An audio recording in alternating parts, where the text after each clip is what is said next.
le tourisme responsable à Atalante. Ce sont, comme vous le savez sûrement, des précurseurs du tourisme responsable puisque leur première charte éthique date de 1996. Nous avons souhaité ouvrir donc le champ de la consommation responsable, de ce qu'on appelle la consommation responsable, au champ du développement durable. Donc nous avons lancé ce label pour allier les critères développement durable aux critères de consommation responsable. Donc évidemment ça participe d'une démarche dans les différents secteurs. On verra tout à l'heure, certains nous présenteront leurs entreprises. On va voir aujourd'hui des entreprises extrêmement différentes, mais toutes engagées dans cette démarche de développement durable. On s'est dit il existe des produits très simples qu'on peut installer chez soi très facilement. Donc ça, en fait, c'est des produits très simples, type régulateur d'eau, que l'on met sur le robinet à la place d'un mousseur, et que l'on a décidé justement de mettre en boîte dans des Envirobox. Donc on a en forme de boîte un package, une combinaison de produits pour l'habitat, ou en sac en toile de jute. Donc aujourd'hui, on propose ce genre de produits à des entreprises qui souhaitent agir auprès de leurs salariés, partenaires, fournisseurs, en leur offrant des Envirobox pour justement, après sensibiliser, agir concrètement. Ah, il est bien.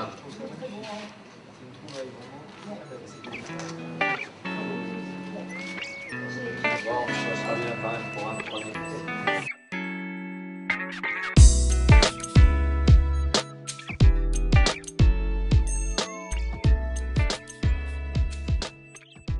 L'amélioration vient du tri de nos déchets, de pouvoir proposer des supports moins impactants pour nos clients, d'avoir des locaux aérés pour optimiser l'énergie d'éclairage.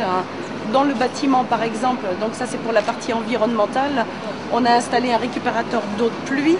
Et pour toute la partie économique, donc ça a été vraiment un gros investissement sur cette machine qui imprime avec les encres végétales, dont le solvant est issu du grain de maïs. La première satisfaction, c'est d'avoir pu réunir tous les collaborateurs autour de ce projet, parce que seul, ça ne sert à rien. Et puis je crois aussi qu'au niveau de la direction, il faut être extrêmement convaincu, parce que le développement durable, c'est à l'encontre de l'industrie, dans un premier temps. Pourquoi? Parce que ça coûte, il faut pouvoir investir, c'est se mettre des bâtons dans les roues régulièrement parce que c'est toujours trop polluant, ça va être plus cher, il faut investir dans du nouveau matériel, il faut réorganiser la production. Donc ça demande énormément et vraiment il faut y croire, quoi. Et c'est pour nous, face à la crise, une solution qui nous permet de nous différencier et de parler d'autre chose. Et c'est vrai que quand on rentre en relation avec un client, il n'y a pas que le prix, il n'y a pas que le délai, il n'y a pas que la qualité, il y a un nouveau sujet et qui commence à intéresser beaucoup de monde.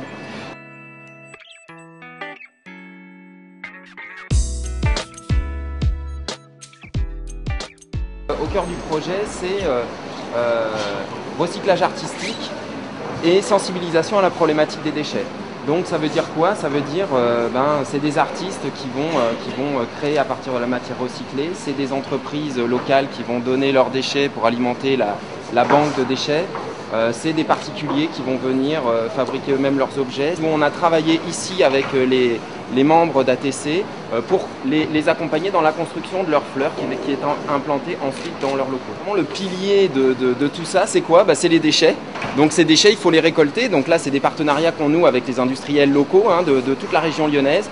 Et puis c'est aussi du stockage. Donc là ça se passe à la friche RVI. On a 400 m² de stockage et d'atelier où tous les déchets sont conditionnés, sont rangés pour être mis à disposition ensuite non seulement des artistes mais aussi des associations, des écoles, des particuliers, des entreprises. Donc c'est vraiment une banque de matière de seconde vie où on propose finalement à cette matière qui est détruite normalement qu'elle serve à nouveau pour des projets à la fois artistiques mais pas seulement.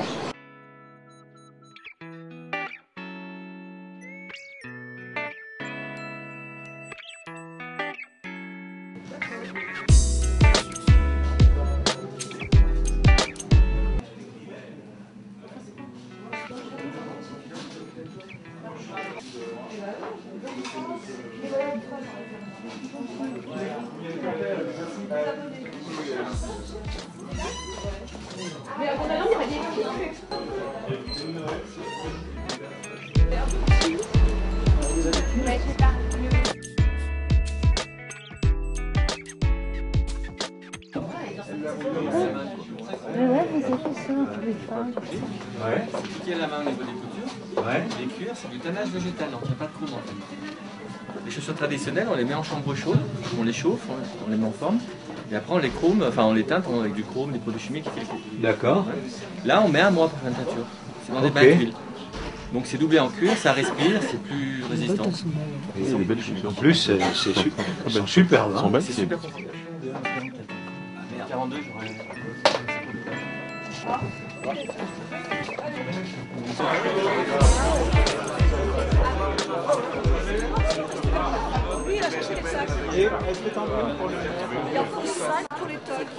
Je suis heureux d'être avec vous pour cette grande opération qui a été lancée par Guylaine Gouzou-Testu, qui, comme vous le savez, depuis quelques années, mène, on va dire, une démarche déterminée en faveur du développement durable, du commerce équitable. Et on va dire qu'il y a encore 5 ou 6 ans, c'était une volonté qui trouvait finalement peu de répondants. Et on s'aperçoit que, bien évidemment, cela correspond chez nos concitoyens à une véritable réflexion, une prise de conscience sur, évidemment, le développement de la planète, sur la nécessité à la fois de conserver pour nos enfants, de lutter contre le réchauffement climatique, pas aujourd'hui, mais dans d'autres jours, de faire en sorte que nous conservions la diversité, une attitude également envers les pays dont on importe un certain nombre de produits, de manière à ce qu'il y ait une solidarité entre les pays du Nord et les pays du Sud. Et donc, pour nous, c'est quelque chose de tout à fait déterminant. Je crois qu'aujourd'hui, les villes ont à montrer également qu'elles sont responsables vis-à-vis du monde, responsables vis-à-vis de leurs concitoyens. Je crois que vous avez libéré des énergies nouvelles qui vont répondre aux défis que la crise pose aujourd'hui, parce que tout ce temps qu'on est ici, on sait bien qu'on traverse une crise écologique et une crise économique, et qu'on a diverses réponses à donner. Et une de ces réponses, je crois, nous la voyons, nous en prenons la mesure dans les activités très diversifiées.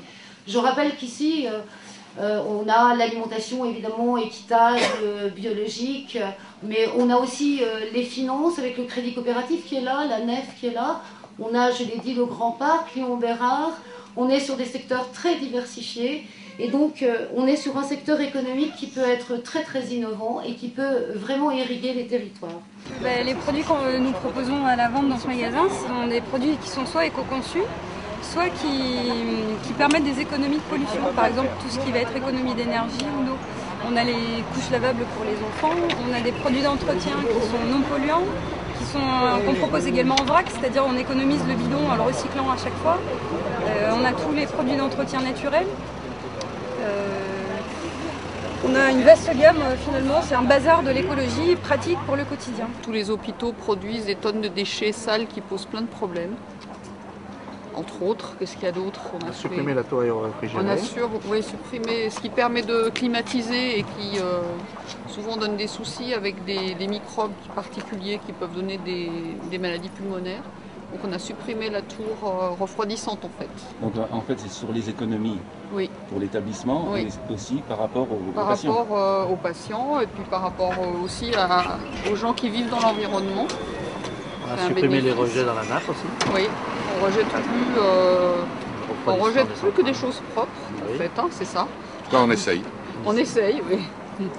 D'accord. Alors qu'un hôpital, par définition, produit beaucoup de choses toxiques, sales, etc. Donc l'idée aussi, c'était ça.